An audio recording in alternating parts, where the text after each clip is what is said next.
resentment is there's a bunch of people out there that have these lives that are deeply unsatisfying, because I think somehow or another, through momentum and just through things falling into place the way they are, and people trying to fit their lives around the way these pieces have fallen into place, there are so many people that are working all day long doing something that is deeply unsatisfying and almost painful to them. If you make furniture for a living, and you feel a great satisfaction out of that, and you sell that furniture, look, man, making furniture feels good. If you can do that, you could cut those corners perfectly and sand everything down nice and stain it, and then it's done, and you get the satisfaction, and you sell it to someone, and that pays your bills.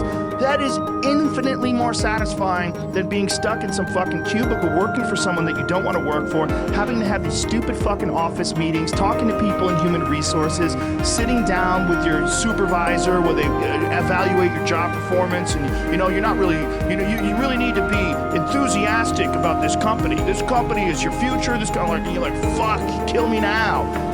There's a lot of people out there that would way rather do something else, and I hope they understand that they can. Everybody's got these stupid barriers they put in their own head. You got to resist those goddamn things, because they don't do you any good, and they certainly define the potential for your future in a negative way. It's not self-serving, and it's not even real. You put this artificial ceiling on the potential for what you're doing. If you hit a wall, okay, that just means you need to regroup and rethink. It doesn't mean that wall's there, especially when it comes to something like social media or like a podcast, something where you like it less, fix that. Figure out a way to do it. You can do that. And this idea that there's no way to get past the starting block today is just ludicrous. It's crazy. And it's just this poor thinking. And people that are trapped in bad situations, one of the problems is you feel like this is your future. You feel like you're fucked and you can't get out of that. There's no hope. There's no light at the end of the tunnel. There's no rainbow.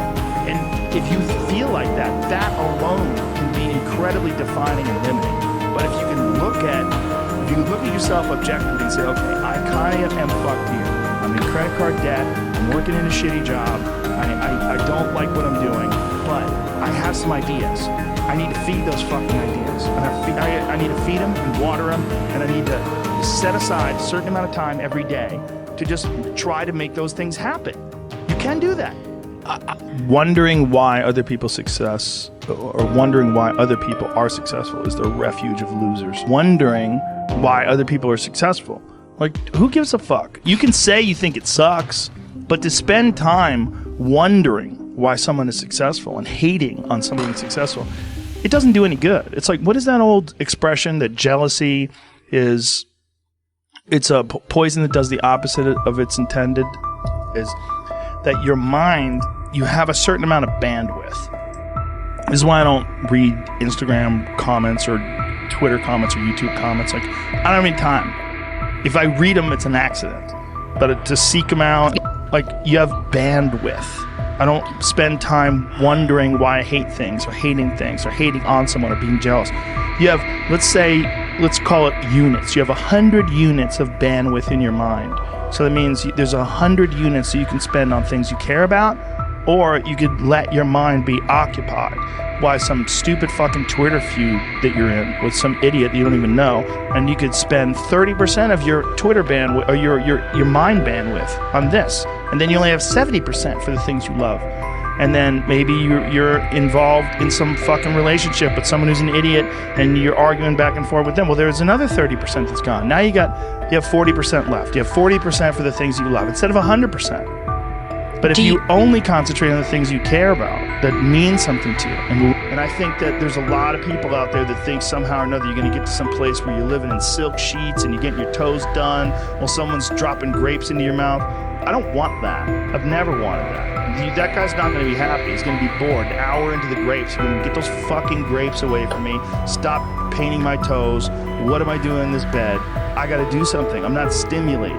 The human organism, the animal that we are, needs constant stimulation because it evolved trying to find food and escape enemies. And find shelter, escape nature, escape the elements, try to survive. And this is the great joy that you have in taking care of your children, that you can protect your children from the elements and the enemies and feed them. And it's also the great sadness that you see in losers. When I see a loser, I see some guy who's 43 years old, who lives in his parents' basement, and he fucking hates the world. I'm like, that was a baby.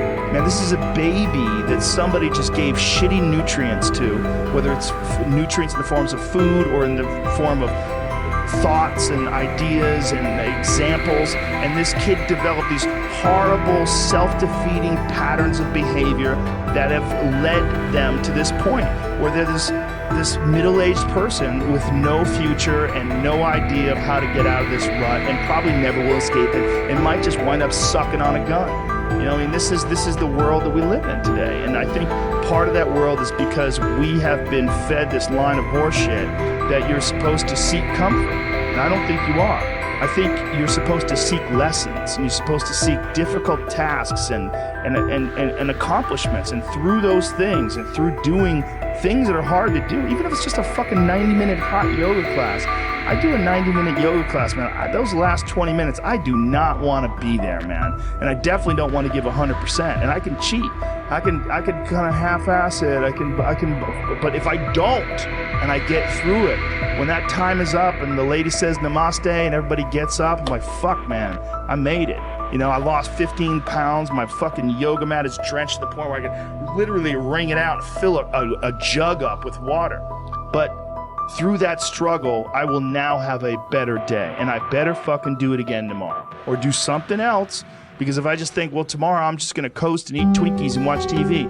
Oh, hello, sadness, my old friend. Hello, depression. Because when you're not doing anything, you feel like shit. And that's just a part of being a human being. And we can pretend that we're something other than what we really are. And we can pretend, nah, me, man, I'm just cool, just chilling, doing nothing.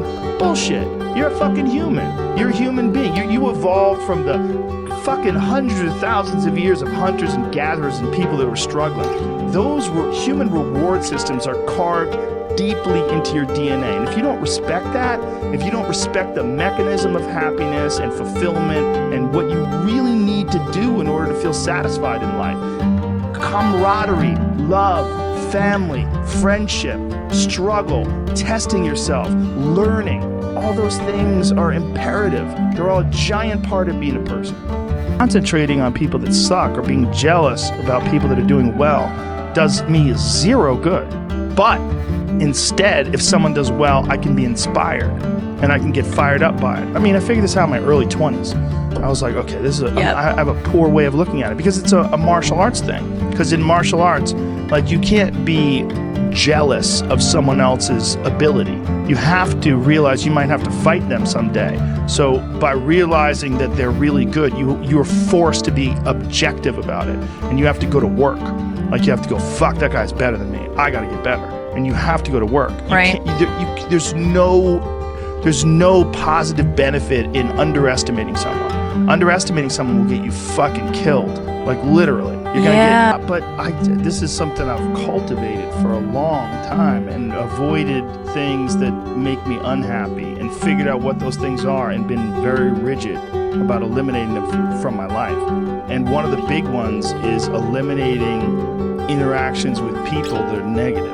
That is gigantic. And because I've realized that I'm not really as independent as I used to like to think I was. I used to like to think that my thought process was independent and that I don't give a fuck what anybody thinks. That's nonsense. People say that because they absolutely care what people think and it bothers them. So they say, I don't give a fuck. But that I don't give a fuck stuff is almost entirely nonsense. You do care. And you care in both ways. You care if people are critical of you, care if people are positive of you, but you also care if people are living positive lives and they're motivating you.